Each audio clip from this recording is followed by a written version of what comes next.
Well, here's a question I'm sure that you woke up with on your mind this morning. I certainly did. What does Swiss cheese have to do with St. Patrick? And how can it teach us about our faith? Well, believe it or not, you're about to find out. But first, before we get there, you must know this, that wandering and wavering and worry, these things can create holes within our faith. It can make it feel as if there are gaps in the goodness of God's grace. Just like those giant holes in Swiss cheese. At least that's how it felt for St. Patrick. These gaps in God's grace led Patrick, as a youth, to declare that he was an atheist. And then one day, as he was wandering in the countryside, as was his wont, a band of Irish marauders, they kidnapped Patrick. They took him back to Ireland as a slave, and they put him to work as a shepherd. Now, living in the remote field in Ireland was a hard and dangerous life. The Irish weather, of course, is harsh. And out there on those remote fields, there were ravenous predators. So despite his atheistic leanings, Patrick began a habit of praying. Praying to ease his fear, for protection, to carry him safely through the dangerous night. And on one of those nights, in prayer, Patrick heard, or maybe it was more like he felt, a voice. A voice that told him, as it once told Abraham so many years before, go back home to England. But you and I know that the thing about God's directions, God's directives, is that they're just a little bit vague. God did not say exactly where to go except for back to England. Often with God, there's a general direction, but seldom is there a turn-by-turn list of directions. And that is how it was for Abraham. That is how it is for us. And as it was for Patrick. Your ship is ready. That's all the voice said. Your ship is ready. But for Patrick, it wasn't enough. So in the dead of night, he set out. And he knew not exactly where, but he had one thing going for him. You see, Ireland is an island. So it doesn't really matter which way you go. Sooner or later, you're going to hit water. Chances are a port, maybe even a ship. And indeed, that's exactly what happened for Patrick. After about a month and 200 miles, he hit the sea. And in that port, he found there was a ship. And it was sailing to England. Clearly, he thought, this was meant to be. He was on the right track. When he spoke with the captain refused Patrick passage. And isn't that how it is? So often in our lives, we try desperately to be faithful. We even go to great lengths to follow God's guidance, even as vague as it is. And yet, after all of that effort, still we hit a wall. We come into a dead end. It causes our faith to waver. Could I have gotten it all wrong? That's what Patrick asked himself. That's what we ask ourselves so often in our lives of faith. Maybe I misunderstood. Patrick, as was his new habit, he listened for guidance in prayer. Your ship is ready. He heard that voice again, and that's what it said again. So suddenly he felt an urge of energy. So he went back to that ship's captain and pleaded with him once again. And I don't know if it was inspiration or exasperation, but that captain let him on board. Back in England, Patrick, the atheist, became a priest. And a few years later, while praying in worship, he again heard that wonderful and honestly sometimes frustrating voice. This time, shockingly, unbelievably, it said, "Go, Patrick. Go back to Ireland. Go back and minister there, even among your enemies." Well, that message did not bring Patrick relief. It did not bring him hope as it had before out on the fields.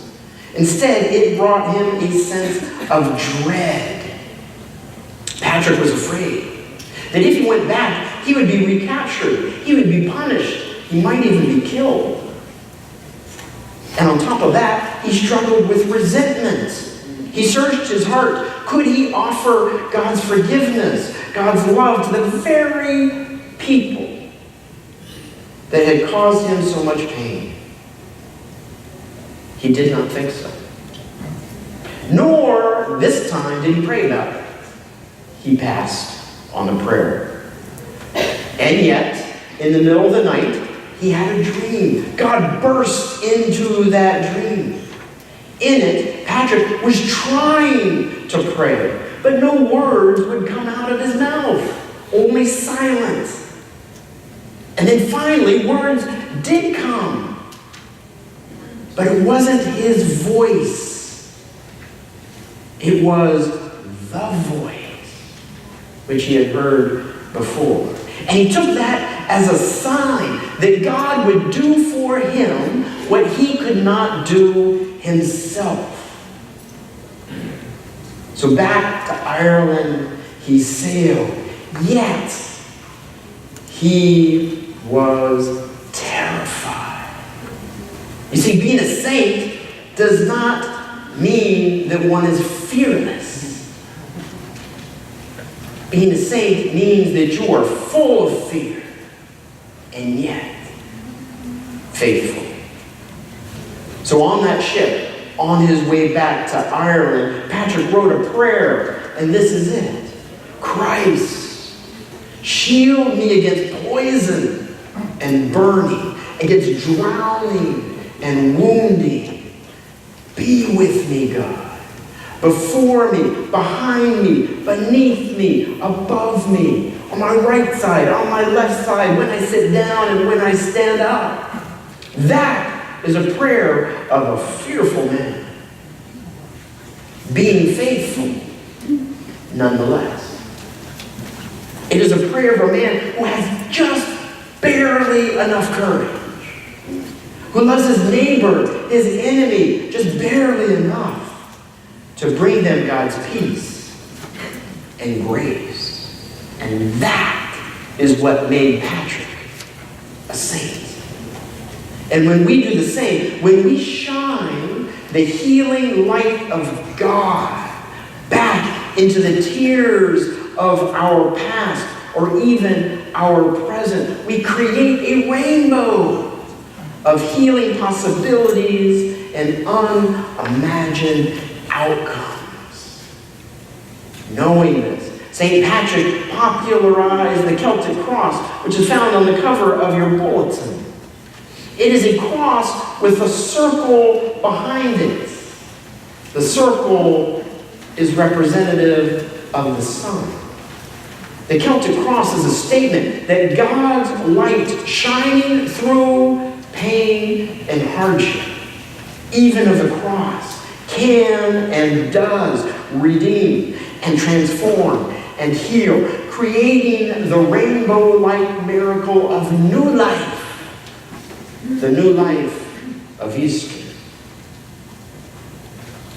So here it is. Back to the Swiss cheese. The holes in Swiss cheese, I'm sure you know this, are created by the breath of tiny yeast-like organisms, which are added to cultured milk. It is these very organisms, this breath, which makes Swiss cheese Swiss cheese. It is what gives it its flavor. It is what makes it what it is. In the same way, God's breath breathed into Patrick, into us, into our wandering, wavering, worried times. It changes us. It makes us who we are.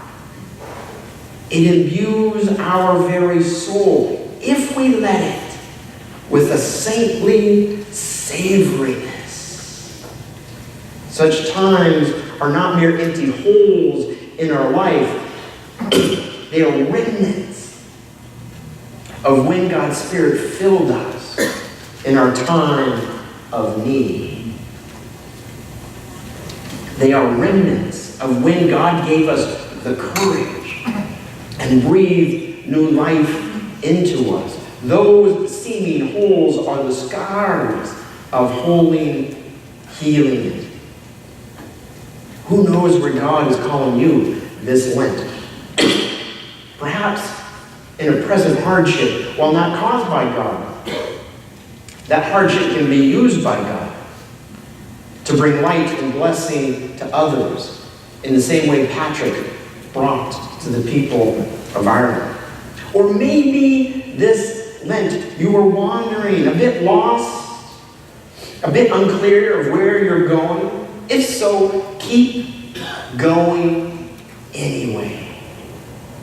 And if you're wavering, if you feel inadequate for the task ahead of you, or a bit unsure of yourself or even of God, keep going anyway. And if you're worried, if you're fearful, keep going anyway. Fill your fear with faith and prayer, as Patrick did. Open yourself to the breath, the Spirit of God in those moments. For that is how Patrick, and that is how we will become holy. Amen. Amen.